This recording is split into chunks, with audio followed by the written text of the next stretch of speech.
She is undeniably the woman of the year. Ang babaeng hinahangaan sa ganda, iniidolo sa husay, at kinagigiliwan dahil sa kanyang mabuting puso. Ann Curtis, pasok sa tabas, the Big 20 of 2011. Ang sikreto ng kanyang hindi matatawarang tagumpay, uncensored. Nitong nakaraang taon, gamit ang kanyang natatanging ganda, talento at lakas ng loob, pinatunayan ni Ann ang kanyang halaga bilang national sweetheart at princess of all media. Bukod sa kanyang mga fearless outfits and performances sa programang Showtime, naging talk of the town din si Ann dahil sa kanyang kabi-kabilaang magazine features nitong nakalipas na taon. Kabilang narito ang naging pagkilala sa kanya ng People Asia magazine bilang isa sa mga women of style and substance. Nagsunod-sunod din ang kanyang mga endorsements, dahilan para mapabilang siya sa top 20 celebrity endorsers ng isang sikat na magazine.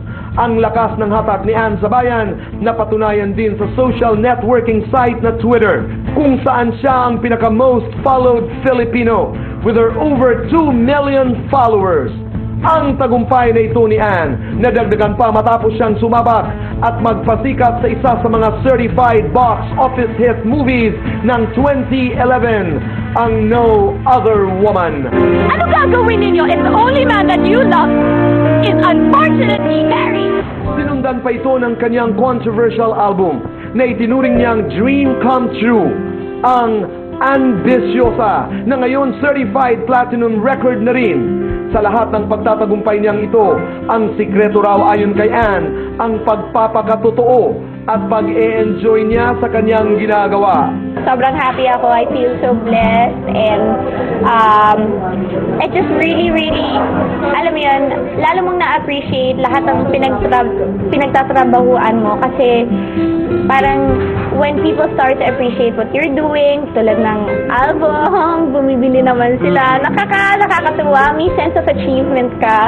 So, more than anything, you can't help but feel thankful sa lahat ng mga taong sumuporta, maging ano man yung pinasok ko this year. Pero tulad ng marami, matagal ding hinintay ni Ann ang big breaks na ito sa kanyang career. At ang natutunan niya sa paghihintay na ito, uncensored. As I've always been saying, patience, have patience. Huwag ka masyadong atat. At ngayong 2012, ang isa pang pasabog ni Ann, ang pagkakaroon niya ng concert, dubbed as No Other Concert, the Ambisyosa Live World Tour. Unang mapapanood sa Smart Araneta Coliseum sa darating na January 28. Isang serye rin daw ang nakatakdang gawin ni Ann, kung saan makakasama niya ang Queen of All Media na si Chris Aquino. Sa lahat ng mga bagong hamong darating sa kanya ngayong bagong taon, positibo si Ann na kayang-kaya niya ring harapin ang mga ito. Anything goes naman ako eh. Kung ano man, di go. Go lang ng go, di ba? I don't like planning. I just like to live life to the fullest and just enjoy each day as it passes by. You just really have to keep the faith. Have patience, keep the faith. The Buzz Uncensored. Ganda? Yes. Sinabi mo yung dalawang salita na yan kanina, faith and patience. Yes. At yun ang meron siya. That's one of the reasons why she remains on top. And I also like the way she balances her personal life and work-wise. Kasi hindi siya talaga nakakalimot na maglaan ng time for herself. Yung mga vacation trips niya. Travels alone, yes. minsan, di ba? With friends. Importante yun eh. We give time for ourselves. The me time, ika nga. Yes. Ako naman mga kaibigan, ilang dahilan kung bakit hinahangaan ko po si Ann Curtis. At kung bakit para sa akin bahagi siya ng The Big 20 in 2011. Una, she's always been brave, fearless, walang takot. Alam niyo po, nung ako'y nag-uumpisa ng Homeboy many years ago, wala talagang pakundangang kumantayan. She loves to sing and she will sing. Care niya kung gusto mo, ayaw mo, for as long as she does what she feels good about. Diba? Yes. That's one. Number two, she's not afraid to laugh at herself.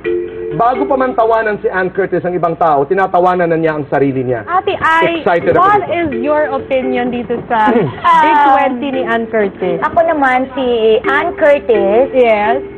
Ang masasabi ko lang, balita ko may concert siya itong Sa January. Smart R&M at Coliseo. Yes, magko-concert siya. Ang lakas ng loob. Hindi masyadong marunong kumanta, ako lang yung dati. Pero ngayon meron na. Meron na Okay. kumakanta na hindi masyadong Parang may inggit ka ng marunong konti dyan. Ay, hindi. Hindi ka naiinggit? Hindi ako naiinggit. Okay. Wala akong kainggit. Wala. Okay. Sa katawan. Aileen, napakaganda ni Ann Curtis. She has the body, she has the legs, Oh. mukha. Ano masasabi mo? Yes. Beauty is in the eyes of the beholder. Parang may inggit pa rin. Ay, meron. Ay, hindi. Wala akong kainggit-inggit. Talaga? Ann Curtis. My love life, Oh. Ann Curtis.